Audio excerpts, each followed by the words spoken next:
আপা আসসালামু আলাইকুম। ওয়ালাইকুম আসসালাম। কেমন আছেন আপনি? এই যে আলহামদুলিল্লাহ ভালো, আপনি কেমন আছেন? আলহামদুলিল্লাহ। কি করতেছেন এখন? এই যে আদার হইতে কাজ করতেছি। আদার হইতে কাজ করতেছেন মানে আদার জমিতে, তাই তো? আচ্ছা, জি, এই যে বস্তায় আদা চাষ করছেন, এটা কতটুকু জমির পর আছে? এটা 4 শতক মনে হয় হবে। 4 শতক। মোট কয় বস্তা আছে এখানে? এখানে 1000 বস্তা আছে। 1000। আচ্ছা, অন্য সময় বা এর আগে কি কখনো এই বস্তায় আদা চাষ আপনি করছেন? না, আমি কখনো করিনি, কিন্তু আমি ফেসবুকে দেখছিলাম যে সবাই আদা বস্তায় লাগায়, তো আমি ভাবছিলাম যে আমার যেহেতু পোল্ট্রি লিটার আছে, যেহেতু আমার টাইগার লিটার আছে, তো আমি ওই সময় ভাবছিলাম যে তার লিটার দিয়ে যখন বাস্তায় হয় তখন আমি করি। তো সেই উদ্দেশ্যই আমি 1000 বস্তা চাষ করছিলাম ইউটিউব দেখে। আচ্ছা, তো এই বছর আসলে যে গাছের বয়সগুলো দেখছি বা গাছের অবস্থা দেখছি, কতদিন বয়স হবে? এটা আপনার আনুমানিক 6 মাস থেকে 7 মাস মতন হবে। 6 থেকে 7 মাস, তাই তো? জি। আদার মানে বাজারজাত করতে বা চারা বা বীজ দেওয়ার পর থেকে কতদিন সময় লাগে মোট? এটা আপনার ফাল্গুন থেকে চৈত থেকে বৈশাখ মাস পর্যন্ত রোপণ করতে হয়। তো আমি বৈশাখ মাসে পরে রোপণ করছি। তো এটা বৈশাখ মাসে বা চৈত মাসে করলে ভালো হয়। টোটালি আপনার 1 বছর মতন থাকে বইতে। আচ্ছা, 1 বছর, তাই তো? জি। 1 বছরে আপনি এখানে কতটুক বীজ দিয়েছিলেন আর কতটুক আদা পাওয়ার আশা করছেন? আমি এটা 2টা বীজ রোপণ করছি বাস্তায়, তা 2টা বীজে দেখা যাচ্ছে 60 গ্রাম মতন হয়েছে। তা আলহামদুলিল্লাহ আমি 1 কেজি আশা করতেছি, বেশি আশা করে তো ইয়ান লাভ নাই, যেহেতু এটা প্রথম চর্যায়, তো আমার 1 কেজি করে হইলেই এনাফ। আচ্ছা, 1 কেজি করে মানে প্রতি বস্তায়, তাই তো? জি। আচ্ছা, অর্থাৎ আপনার এখানে 1000 বস্তা আছে, আপনি প্রত্যেকটা থেকে 1 কেজি করে আশাবাদী। আচ্ছা, একটা একটা বস্তায় আপনি প্রাথমিক পর্যায়ে কেমন খরচ পড়ছিল? আমার এটা আমি এখানে 1000 বস্তায় আমার 25,000 টাকা টোটালি খরচ পড়ছে। 25,000 টাকা। জি। আচ্ছা, এবং 25,000 টাকা যে খরচ করলেন, এই বস্তায় কি কি দিলেন?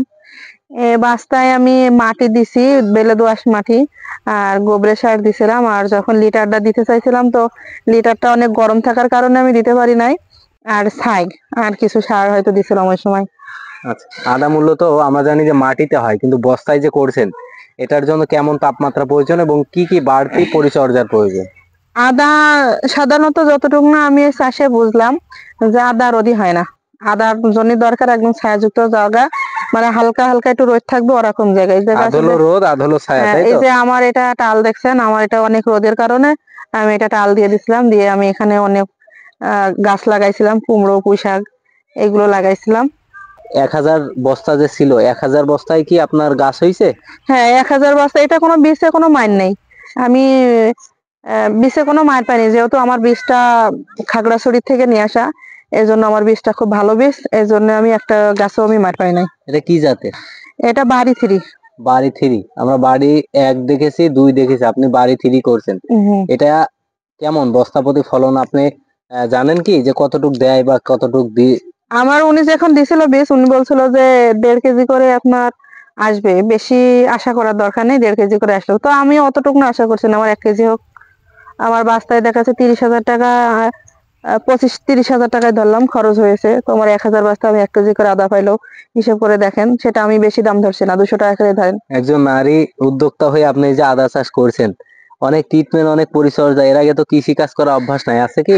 না, আমার কাছে কৃষি কাজ করার অভ্যেস নাই, কিন্তু আমার এই আদা চাষে আমার অনেক মানুষ অনেক কথা বলছে। তো যখন আদা ভুঁই যখন এরকম গাছ দেখছে, এরকম সফল হচ্ছি আমি, তখন এখন মানুষ লাগে প্রশংসা করে, কিন্তু লাগানোর সময় অনেক রকম গল্প শোনায় আমার। তাই? যেমন একটু বলেন তো দেখি। যেমন ওই যে একটা সময় সে নাকি বলে যে আদা বেচে জাহাজের খবর নেবে। তা আমার ওই সময় খুব খারাপ লাগছিল যে হবে কি হবে না।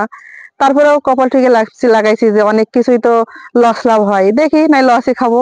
তা আলহামদুলিল্লাহ লস যাবে না, আমার আশা হয়তো পূরণ হবে। আচ্ছা আপা, তো আপনি একজন নারী উদ্যোক্তা হয়ে এই যে আদা চাষ করছেন, জি। আসলে মানুষের পরিশ্রম করলে অনেক কিছুই সম্ভব। তা জি। স্থানীয় কৃষি বিভাগ থেকে কোনো পদক্ষেপ বা সহযোগিতা বা কোনো ভূমিকা তারা রাখছে কিনা? আমি যখন আদা চাষ করব তখন মনে মনে আইটেম নিলাম যে আমি আদা চাষ করবো, বাস্তা রেডি করলাম। তো কৃষি অফিসে আমাদের এর আগে কোনোদিন যাওয়া নেই, তো আমি ওই দিনকে গেলাম। তো এক অফিসারের সাথে যোগাযোগ করলাম, তা উনি আমারে সাজেশন দিল যে এইভাবে এইভাবে লাগাইতে হয়। তা আমি আমারে বললাম যে স্যার, আপনি যদি আমারে বীজ দেন তাহলে আমার হয়তো একটু সুবিধা হয়, যেহেতু আমরা বীজের। তা উনি আমারে উল্টো বললো কি, যে আপনি যদি বীজ অন্য জায়গাতে সংগ্রহ করতে পারেন তাহলে আমরা বীজ নিতে পারি।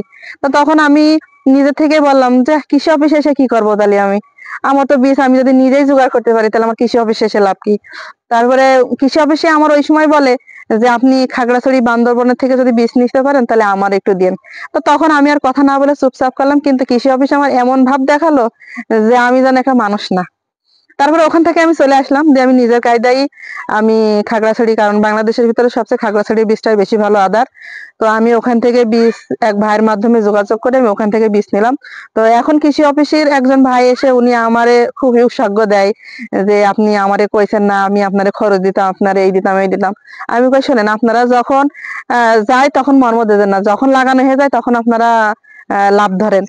তো আমার এখন লাগবে না। তারপরে এক কৃষি অফিসে আমার ভাই আছে, উনি ওনাদের কাছে এখন যখন বীজের চাহিদা মানুষ খুঁজতে যায় তখন উনি আমারে ধরাই দেয় যে ওই আপার কাছে যান, ওনার কাছে সবচেয়ে ভালো বীজ আসে। কিন্তু এখন ওখান থেকে আমার বীজ নেওয়ার অনেক আগ্রহ করে মানুষ, তা আমি ওদের আশা করে দিব না। কৃষি অফিস থেকে বীজ চাইছে তা আমি এগোর দেবো না, ওরা মানুষের মূল্যায়ন দেয় না। ওরা একটা কৃষিকে যখন আমি বলছি যে আমি আদা লাগাবো তখন তো হয়তো আমার কথায় দাম দিত, কিন্তু আমার সে দাম না দিয়ে উনি আমার উল্টো কয় যে আপনি আদাল বীজ নিয়ে আইলে আপনি আমারে দিবেন। আচ্ছা আচ্ছা, মানে আপনাকে অবহেলা করছে। হ্যাঁ, ওইটা আমার পুরো অবহেলা করছে, মনে করছে যে আমি কোনো ভাওতাবাজি হইতি। আচ্ছা, আর এখন তারা আসে এখন এখানে আসে, এখন ছবি তোলার জন্য। ছবি তোলার জন্য এক দুই তিন দিন আইসে ছবি তোলার জন্য, আর এক কৃষি অফিসার তো অলরেডি মানুষ পাঠায় যে বীজ ওখান থেকে নিতে হবে। আচ্ছা আচ্ছা, চমৎকার উদ্যোগ এবং সাহসিকতার কারণে কিন্তু তারা আসে, আপনার কাজের জন্যই কিন্তু তারা আসে। জি। বস্তায় আদা চাষ আসলে ভিন্ন একটা টেকনিক বা ভিন্ন একটা কৌশল, তবে অনেক ব্যর্থতা অনেক সফলতা মানুষ দেখলেও তানিয়া আপার মূলত ইচ্ছা থেকেই কিন্তু তার এই চাষটা শুরু করছে। যদিও তিনি প্রথমবার পরীক্ষামূলক ভাবে 1000 বস্তায় আদা চাষ করছে, তবে স্থানীয় কৃষি বিভাগের আরো বেশি অবহেলা এবং অবহেলার কারণেই কিন্তু তার কিন্তু আগামী দিনে আরো পথ চলায় আরো শক্তি দেয়। তেমনি এই ধরনের নারী উদ্যোক্তারা কিন্তু তাদের সাহসিকতার সাথে কৃষিতে নানা ধরনের চমক দেখাচ্ছে। আমরা চাই যে বাংলাদেশের কৃষক এবং কৃষি এগিয়ে নিতে চাইলে বা এগিয়ে যাওয়ার জন্য সবচেয়ে গুরুত্বপূর্ণ যে ভূমিকা রাখে সেটা হলো আমাদের নিজ উদ্যোগ বা আমাদের উদ্যোক্তাদের উদ্যোগ।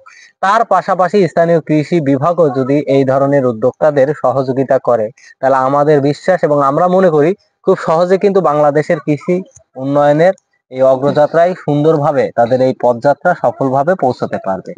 দর্শক, আমরা বাংলাদেশের বিভিন্ন জায়গায় এই ধরনের উদ্যোক্তাদের নিয়ে বিভিন্ন আলোচনা এবং বিভিন্ন পরামর্শমূলক বা বিভিন্ন তথ্যমূলক ভিডিও আপনাদের মাঝে উপস্থাপনা করে থাকি।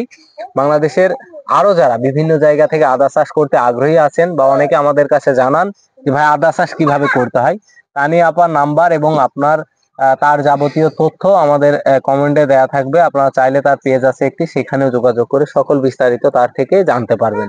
বিশেষ করে যারা আদার বীজ নিতে চান, আমরা গত একটি পর্বে রাজশাহী আশিকের ভিডিওতে অনেক রেসপন্স পাইছি যে আদার বীজ কোথায় পাবো, কিভাবে নিব বা কিভাবে রোপণ করব। এই ধরনের পরামর্শেরও যদি প্রয়োজন হয় আপনারা সকল পরামর্শ কিন্তু আপার কাছ থেকে নিতে পারবেন। তো সকলেই ভালো থাকুন, সুস্থ থাকুন, আবারও দেখা হবে ভিন্ন এমন কোনো আয়োজন নিয়ে।